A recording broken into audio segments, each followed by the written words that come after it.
कैसे हैं आप। मैं गौरव स्वागत करता हूं आप सबों का आपके चैनल AEPS पे। आज का अपना टॉपिक है S4। क्या है? S4, जिसका नाम है अपना स्वयं की समझ। क्या? स्वयं की समझ। S4 है और इसका टॉपिक का नाम है स्वयं की समझ। इसमें हम लोगों को पढ़ना है अपने बारे में, आपका क्या सोच है, आपका क्या विचार है, इस चीज के ऊपर में क्या करना है, हम लोगों को पढ़ना है कि आखिर हम हैं कौन, मैं कौन हूं। ये सवाल आपके मन में होना चाहिए कि आप कौन हैं, और यही आपके एग्जाम में आएगा। और उसी का नाम क्या है अपना? आत्म है। उसी का नाम अपना क्या है? आत्म है, जिसको हम लोग बोलते हैं सेल्फ। क्या बोलते हैं? सेल्फ बोलते हैं। आत्म, मैं कौन हूं। इसी में आपको एक टॉपिक एग्जाम में भी मिलेगा जिसका नाम है आत्म वर्सेज, यानी कि सेल्फ वर्सेज अहम। अहम मतलब हो गया ईगो। ठीक, इस पॉइंट का आपको क्वेश्चन देखने को मिलेगा।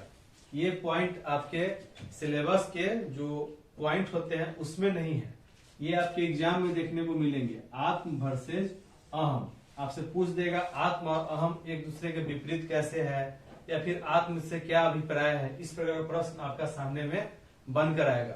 तो जो अपना फर्स्ट यूनिट है उसमें पढ़ना है एक व्यक्ति के रूप में।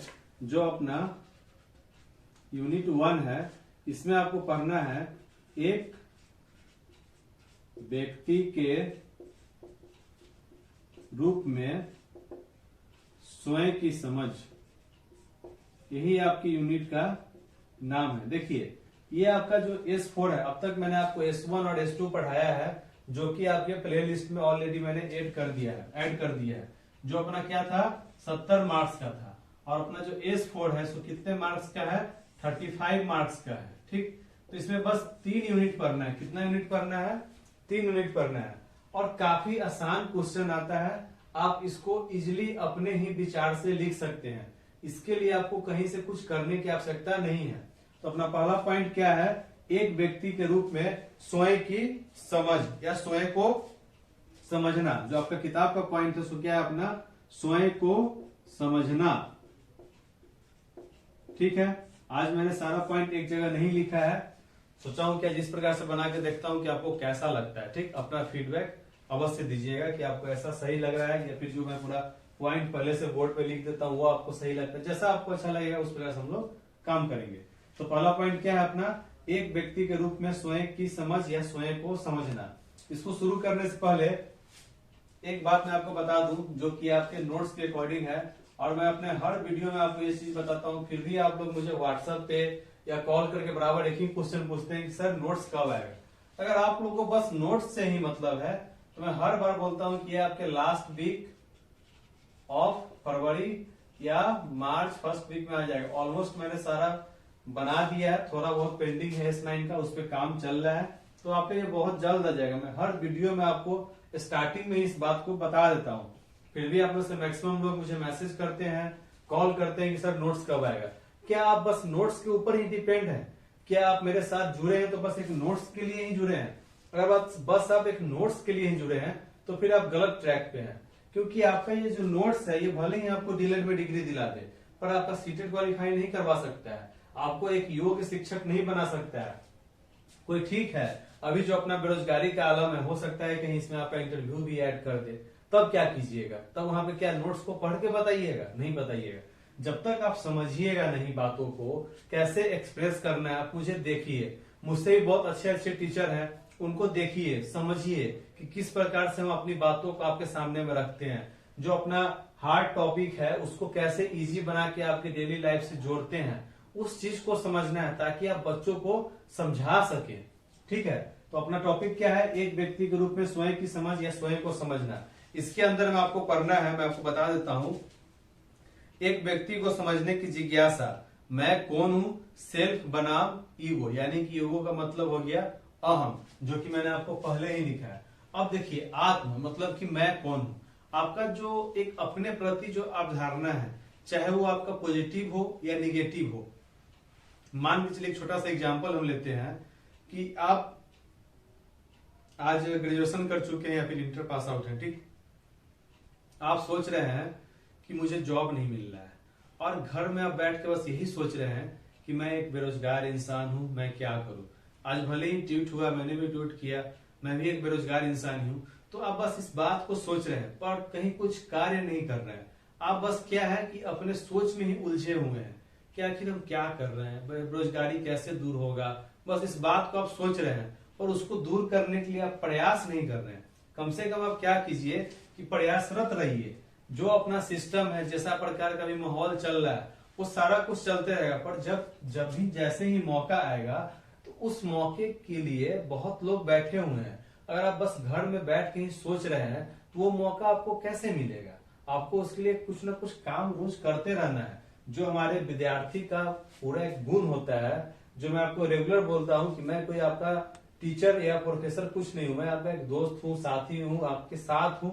आप मुझसे समझिए कि आखिर आपको काम करना पड़ेगा, आपको अपने आप को अपडेट रखना पड़ेगा, ताकि जब भी कुछ ऐसा अपडेट आए जिससे आपके बेरोजगारी का लेवल को दूर किया जा सके तो आप उसमें अपने आप को क्या फिट पाए। तो यही अपना बात है आत्म, कि मैं कौन हूं। इस पे आपका जो विचार बनता है, जो आपका चिंतन है खुद के प्रति, अपने प्रति, कि आप किस प्रकार के व्यक्ति हैं, आपका कैसा स्वभाव है, आपका कैसा नेचर है, आप क्या काम करते हैं, मतलब पूरी अवधारणा जो अपने प्रति बनी हुई है उसी को क्या बोलते हैं, आत्म बोलते हैं, सेल्फ बोलते हैं। अब बात आता है अपना अहम यानी कि ईगो का। अब देखिए इसको हम लोग समझेंगे एक उदाहरण से। एक मिनट, इसको हम लोग समझेंगे एक उदाहरण से, जिसको हम लोग क्या बोलते हैं, ईगो, और एक है अपना सेल्फ। कुछ एक छोटा सा उदाहरण लेते हैं कि कोई काम है, ठीक है, या मान लीजिए कि आप क्लास में पढ़ा रहे हैं, क्या गणित पढ़ा रहे हैं, ठीक, और आपके मन में ये विचार आ गया कि गणित को मैं पढ़ा सकता हूं, मैं पढ़ा सकता हूं, और एक विचार आ गया कि सिर्फ मैं ही पढ़ा सकता हूं, सिर्फ मैं ही पढ़ा सकता हूं, मैं ही पढ़ा सकता हूं। देखिए आप पढ़ा सकते हैं तो बात सही है कि मैं मैथ पढ़ा सकता हूं, मैं मैथ के लिए योग्य शिक्षक हूं, मैं मैथ पढ़ा सकता हूं। पर जैसे ही आपके मन में यह विचार आ गया कि गणित सिर्फ मैं ही पढ़ा सकता हूं, तो ये क्या है, आपका अहम है, ईगो है। जिस चीज के ऊपर में बस आप अपने आप को ही रख लिए, ये काम बस मैं ही कर सकता हूं और कोई नहीं कर सकता है, तो सही है, अपने ऊपर आपको कॉन्फिडेंस है, पर इतना भी कॉन्फिडेंस मत रखिए कि बस एक आप ही कर सकते हैं। हो सकता है कि आपके अलावा दुनिया में और भी कोई व्यक्ति कर सकता है। तो अपने ऊपर में कॉन्फिडेंस रखना बात सही है, आप अपने ऊपर में कॉन्फिडेंस रखे हुए हैं वो बात सही है, पर ओवर कॉन्फिडेंस रखना कि बस एक मैं ही कर सकता हूं, ये बात गलत है। तो यही अंतर है अपना आत्म और अहम में। क्लियर है यहां तक? उसके बाद आपको पढ़ना है, इसी के अंदर में मैंने आपको बता दिया जो अपना फर्स्ट पॉइंट था कि मैं कौन हूं, और सेल्फ बनाम ईगो, ये भी आपका क्लियर हो गया। अब एक वर्ड आता है अपना अस्मिता, ठीक, इसका मतलब होता है अहंकार। इसका मतलब क्या होता है, अहंकार या अभियान।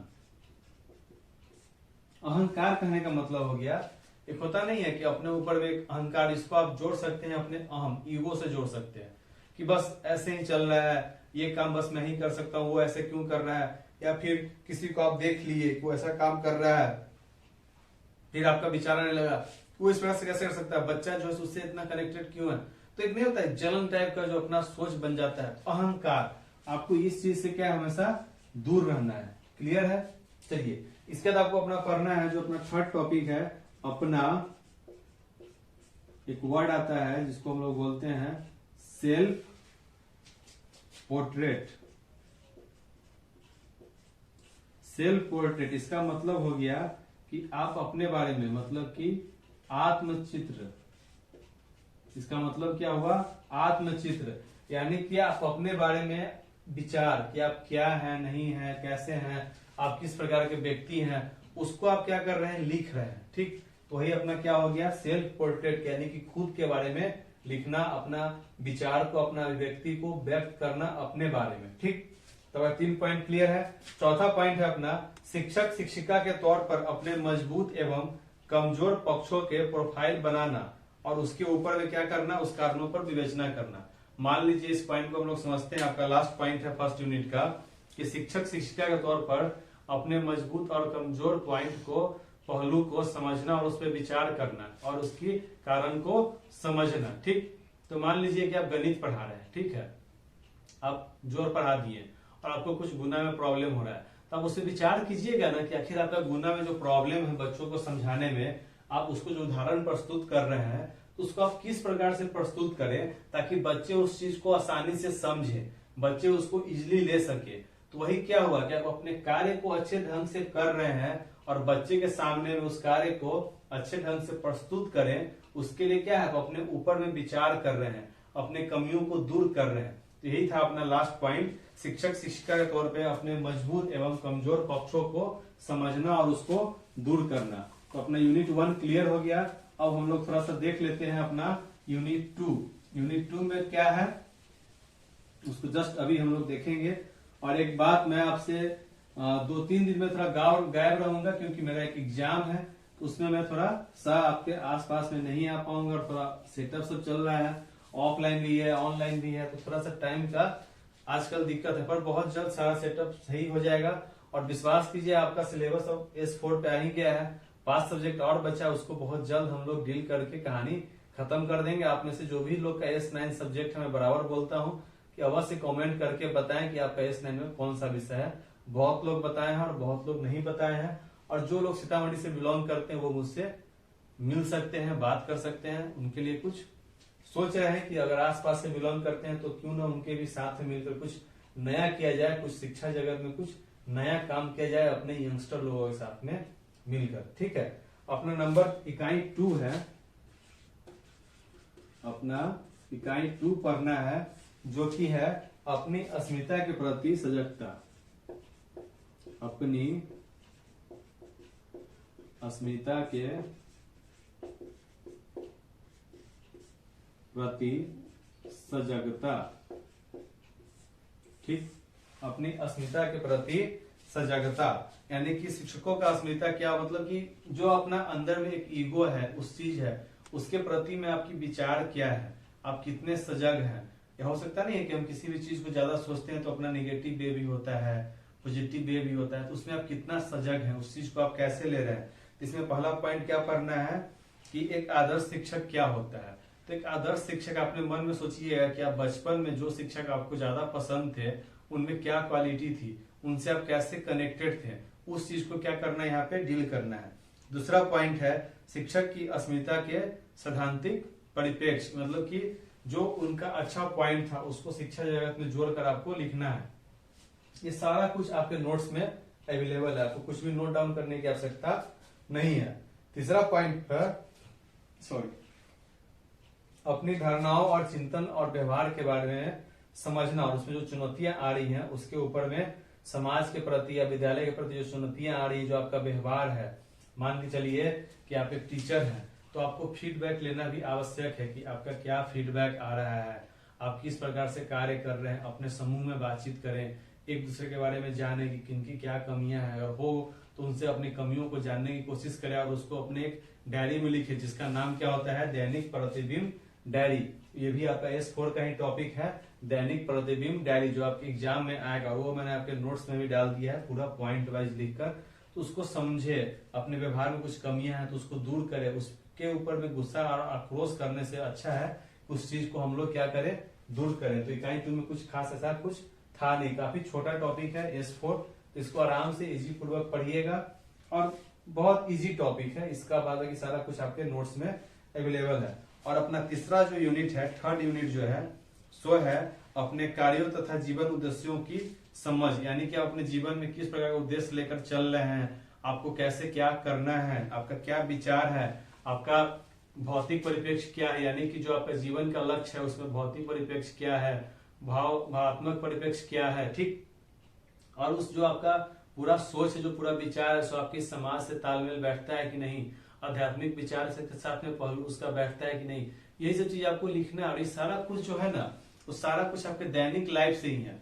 इसको कोई भी किताबी लैंग्वेज देने से अच्छा है कि अपने मन से, अपने विचार से मंथन करके जो आपके लाइफ में बचपन से लेकर अब तक चलता हुआ आ रहा है उसके अनुसार कॉपी को डील कीजिए। जो आपका कॉपी चेक कर रहा है उसको भी पता है कि कौन बच्चा गाइड से लिख रहा है और कौन बच्चा अपने मन से लिख रहा है। तो आप हमेशा कोशिश कीजिए कि अपने मन से अपने विचार को प्रस्तुत करें, अपनी अभिव्यक्ति को प्रस्तुत करें। देखते हुए एग्जाम के ऊपर भी लिखा होता है कि परीक्षार्थी उत्तर अपने शब्दों में लिखे। ऐसा क्यों लिखा होता है? क्योंकि उनको भी आपका अपना वर्ड जानना है कि आपका विचार क्या है, आपका अभिव्यक्ति क्या है, आप कैसे किसी भी शब्द को ले रहे हैं, कैसे आप किसी को रिप्रेजेंट कर रहे हैं। तो ये सारा कुछ आपका अपना विचार होना चाहिए। इसमें एक ही पॉइंट है जो है अपना दैनिक डायरी। क्या है अपना दैनिक डायरी। अपना जो 3rd यूनिट है उसमें है अपना एक टॉपिक है दैनिक डायरी। इसमें क्या होता है कि आप अपनी कमियों को लिखते हैं, उसको कभी पढ़िएगा, उसको दूर कीजिएगा। कभी कुछ अच्छा काम किया उसको भी आप लिख रहे हैं, आप क्या अचीव किए हैं इसको आप लिख रहे हैं। ये सारा कुछ हमका बात क्या होता है इसमें दैनिक प्रतिदिन डायरी में होता है। इसके बाद आपका एक टॉपिक बच जा रहा है जो है अपना स्वाभिमान। क्या है अपना स्वाभिमान। उसके बाद है अपना आत्मविश्वास, ठीक, आत्मविश्वास। उसके बाद है अपना आत्म अभिप्रेरणा। ये आपका मैंने S2 में ही करवा दिया था, ठीक। तो इसको क्या बोलते हैं? स्वाभिमान जो है अपना आत्मसम्मान, कि आप कैसे व्यक्ति हैं। अगर आप कुछ अच्छा काम कर रहे हैं तो आपका किस प्रकार का विचार, आपका जो पॉजिटिव चीज आ रहा है उसको आपको मतलब कि अपना एक स्वाभिमान नहीं सुनते होइएगा कि वो व्यक्ति बहुत स्वाभिमानी है। उसी प्रकार से अपना एक आत्मविश्वास आता है। आत्मविश्वास में क्या होता है कि आत्मविश्वास अपना हमेशा कैसा होना चाहिए? तो स्मार्ट होना चाहिए, ठीक। स्मार्ट करने का मतलब हो गया S फॉर अपना क्या होता है? स्पेसिफिक, मतलब कि विशेष। M फॉर मेजरेबल, यानी कि मापने योग्य। A फॉर अचीवेबल, मतलब कि जिसमें कुछ प्राप्त किया सके, कुछ आपको मिले, ठीक। उसके बाद R फॉर क्या होता है? रियलिस्टिक, यानी कि आपका वास्तविक जीवन से संबंध हो। और T फॉर होता है टाइम बॉन्डिंग, यानी कि एक सीमित समय सीमा में अपने उस चीज को आप डील कर लीजिए। कि आपका एक आत्मविश्वास है कि आप डिलेड में अच्छा नंबर लाइएगा, तो आप क्या एक विशेष काम कीजिएगा, जो आपका नंबर आएगा उसमें मापने योग्य होगा। फिर आप अचीवेबल यानी कि आप डिग्री प्राप्त कीजिएगा। रियलिस्टिक यानी कि वास्तविक हुआ। और टाइम बॉन्डिंग यानी कि एक सीमित समय के अनुसार, जो आपका ये 2 साल का कोर्स है तो आप 2 साल में ही इसको प्राप्त कर लिए। यही चीज अपना क्या है? आत्मविश्वास है। और आत्म अभिप्रेरणा यानी कि अपना इंटरनल मोटिवेशन, ठीक है। ये सारा अपना टॉपिक हो गया। इसके अलावा आपको कुछ नहीं पढ़ना है। चलिए, तो अगर आपका S4 वीडियो यहीं तक हो गया, इसके अलावा आपका मैं आपको क्या करूंगा, जो अपना प्रीवियस ईयर का क्वेश्चन है वो मैं आपके साथ में डील कर दूंगा, ठीक। तो ये अपना लास्ट टॉपिक बच जाएगा S4 का, जो आपको प्रीवियस ईयर क्वेश्चन डील कर दूंगा, दिखा दूंगा कि कैसा क्वेश्चन आया था। देखिएगा, सारा कुछ इसी से ही कनेक्ट है, ठीक। और वीडियो सही लगा हो तो फिर क्या करें? लाइक करें, शेयर करें, सब्सक्राइब करें और बेल आइकन पे क्लिक करें, ताकि आपको सारा अपडेट मिलते रहे, ठीक। और अपने दोस्तों के साथ में अवश्य शेयर करें। धन्यवाद।